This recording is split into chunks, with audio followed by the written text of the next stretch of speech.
tahun sebelum turun perintah salat, bulan Rajab itu adalah dengan melalui perintah salat. 12 tahun sebelum turun perintah salat, ajaran amalan Nabi Muhammad SAW adalah tidak hadir. Pekerjaan dari Nabi hanya zikir saja. Iqra, bismillah, perintah. Wahyu pertama adalah perintah untuk melaksanakan zikir. Makanya tidak heran kata teman-teman, 12 tahun zikir, lalu turun perintah salat, makanya ketika salat langsung khusyuk. Kalau kita belajar sholat dulu, lalu belajar zikirnya belakangan, gitu ya. Itu yang membedakan kita dengan Kanjeng Muhammad. Jadi selama 12 tahun Kanjeng Nabi udah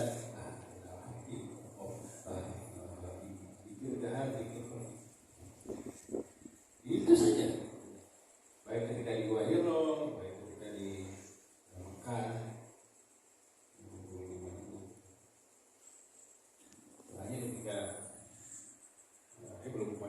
Ketika di selama di Mekah kegiatan beliau adalah ketika berubah waktu masa zikir, waktu salat zikir, lalu habis salat wusta itu ya langsung kayak botol ketemu tutupnya. Pas. Saya belajar sholat ragaan dari umur TK dibalik sampai mendapatkan talqin zikir usia 37 tahun. Ya, jadi belajar zikir dulu, jadi belajar sholat peragaan selama 37 tahun, sholatnya sholat peragaan. Dan ribut yang diributkan kan aspek fikih itu.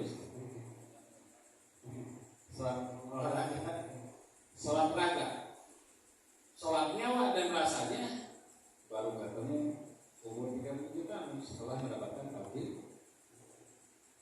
Itu pun tidak langsung musuh, sampai sekarang pun seringkali ya ada yang ditayangan, seringkali ada tayangan lagi.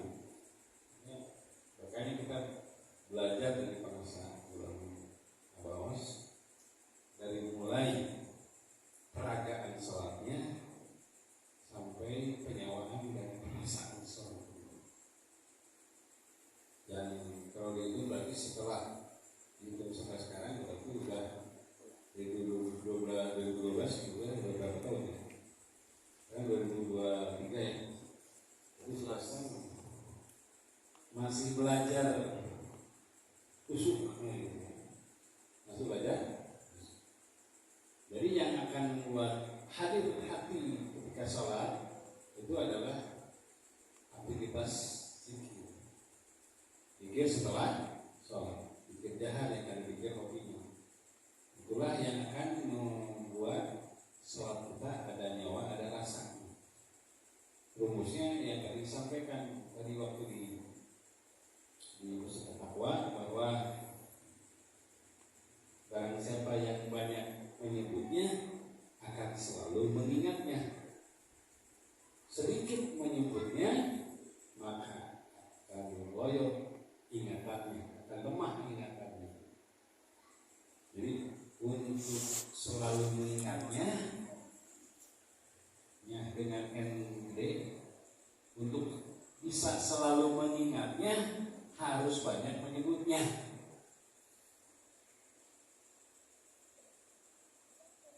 Untuk selalu bisa mengingatnya, artinya dikir hobi terus, harus banyak menyebutnya, yaitu dikir dan la ilaha illallah.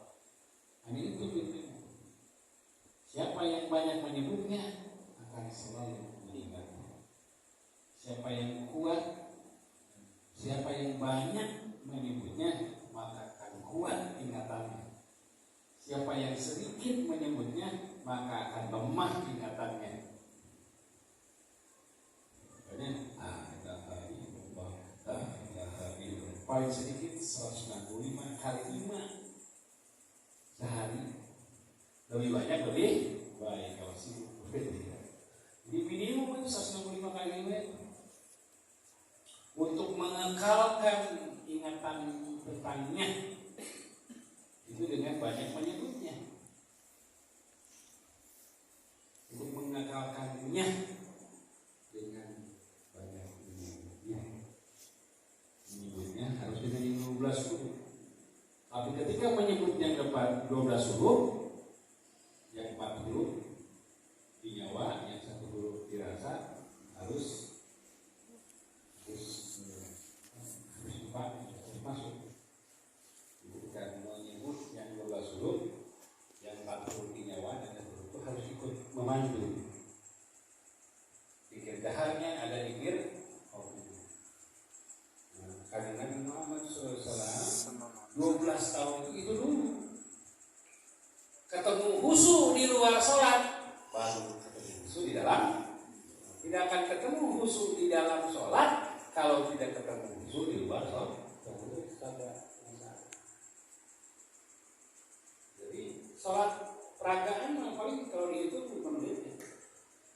Sholat wajib hanya 5 menit. Kali 5 waktu sholat berarti hanya 25 menit yang wajib. Banyaknya di waktu sholat. Bagaimana mungkin khusyuk yang 5 menit kalau di luar itu tidak khusyuk? Makanya kita khusyuk itu mindfulness, tapi mindfulness itu begini.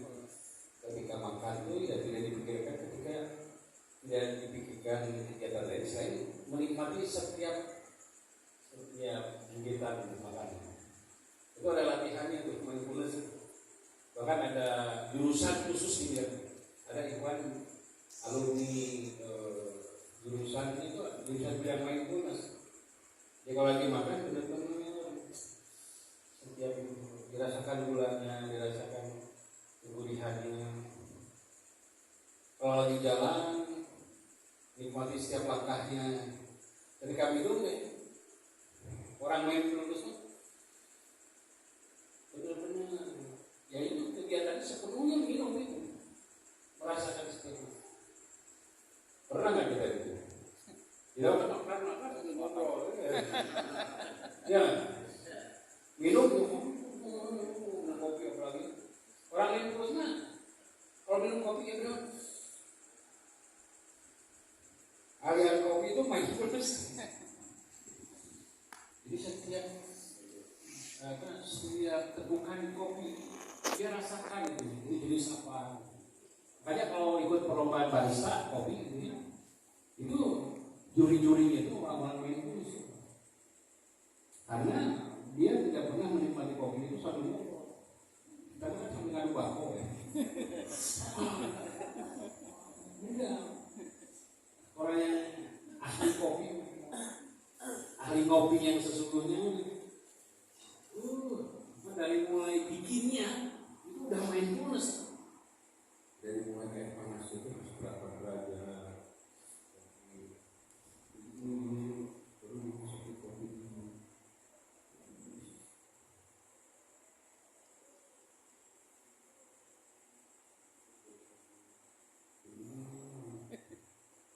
Gelasnya supaya kopi beda itu karena resep banget. Ya sabar saya yang biasa ngopi gitu kan, gabung dengan aliran kopi. Masya Allah. Prosesnya lama untuk ngopi kayak main gitu. Mindfulness benar-benar menikmati setiap kopi. Dan gelasnya kecil-kecil. Dia bisa menjelaskan kopi ini berasal dari ketinggian berapa. Dari setiap tegukan dia bisa menerka gitu. Itu orang mindfulness itu. Kalau kita kan sholat tuh, wah, ya kita tidak baju habis main mana. Kalau sana hampir setiap sholat pasti ganti pakaian. Dijaga tuh berapa kali masuk ganti pakaian. Ya kayak, ya bukan kayak menghadap presiden, tapi kan banyaknya yang sopan.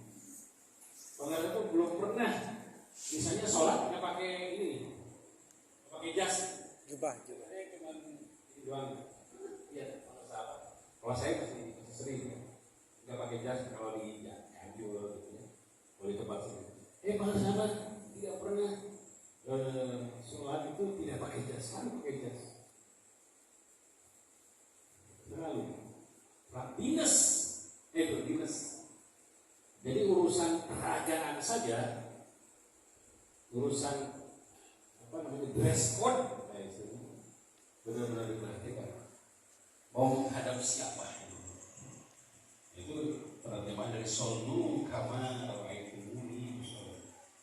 Kalau sama Toriko kan nggak dapat mama. Perintah kanjeng Nabi Muhammad SAW itu urusan sholat itu, sholatlah kamu sebagaimana kamu melihat aku sholat.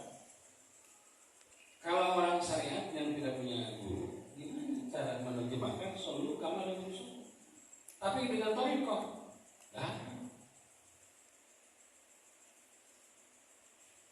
orang yang mengcopy paste salatnya kanjeng Nabi Muhammad SAW ada Sayyidina Ali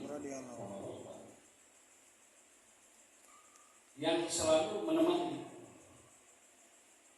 kemana-mana pergi pasti ada. Kemana kanjeng Nabi Muhammad pergi pasti ada Ali dan Sayyidina Abu Bakar. Jadi Sayyidina Ali peragaan salatnya itu adalah peragaan salatnya kanjeng Nabi Muhammad. Pengkopi berikutnya siapa? Sayyidina Imam Hasan Husain. Terus sampai, dan para sahabat suka cerita. Jadi peragaan sholat Aba Awas itu adalah peragaan sholatnya Aba Anom. Segalanya, semuanya, selamanya. Dan apa ketika masuk ke Suryalaya itu, lu lihat sholatnya Aba Anom itu menikmat. Kalau lihat sholatnya Aba Anom itu. Dan beliau menyampaikan waktu di awal-awal ya kerjaannya ngintip gitu, cara hukumnya gitu. Ketika hukum apa-apa ya ngintip, oh gitu sebenarnya ngintip, tahiyatnya ngintip, semuanya ngintip sampai oh ya udah gitu. Begitu juga Abah Anom juga sholatnya begitu ngintip kepada apa? Sepuh. Jadi sholatnya Abah Awas itu sholatnya Abah Anom. Ya, peragaannya, penyawaannya, perasaannya. Jadi ngintip kepada Abah Anom, Abah Anom ngintip kepada Abah. Itu pas ngintip ke sekolah, yang bisa terus ngintip. Itulah ini. Ya kita semua, boleh belakangan ini ya, tidak di ya wayahna kebagian melihat yang melihat sholatnya Abah Awas.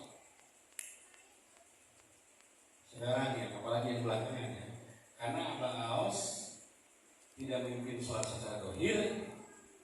Terakhir adalah 2018. Ketika 2018 beliau sudah tidak ke masjid lagi, ya, beliau di madrasah.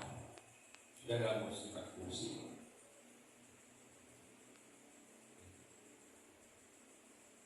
Berikutnya, Bos hanya setahun udah ke belakang. Mau selalu roh itu muni usoli gimana coba? Kecuali ya hanya melihat, hanya kebagian melihat yang melihat sholatnya, yang melihat sholatnya. Mungkin yang awal-awal yang 2018 ke belakang ketika Awas memimpin sholat, dan waktu itu juga kesempatan untuk ngintip juga tidak semua ngintip itu ya karena contohnya gitu. Keinginan untuk ngintip juga hanya beberapa saja gitu.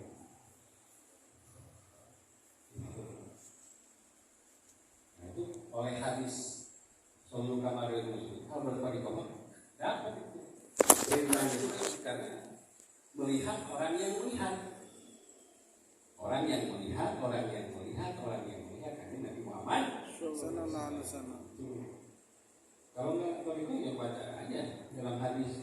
Oh itu ya takbir. Dan itu pun takbirnya hadis yang menjelaskan takbirnya kanjeng Nabi Muhammad berdasarkan hadis yang terus ada beberapa versi. praktisi datatnya ada yang kayak gini, ada yang kayak gini.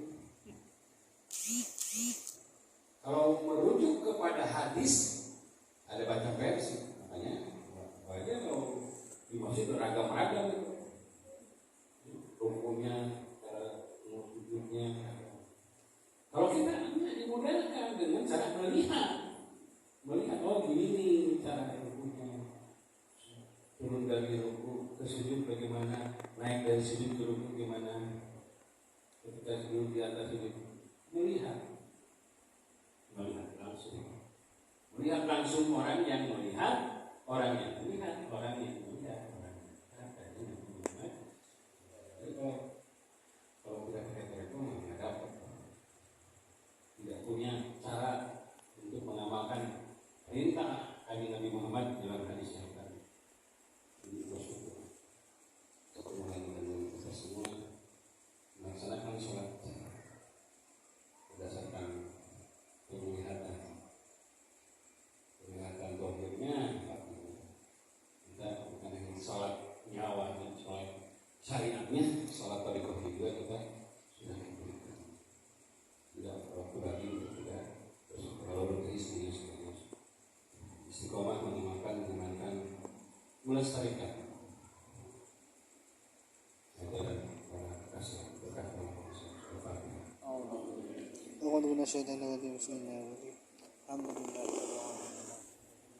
Assalamualaikum warahmatullahi wabarakatuh. Waalaikumsalam warahmatullahi wabarakatuh.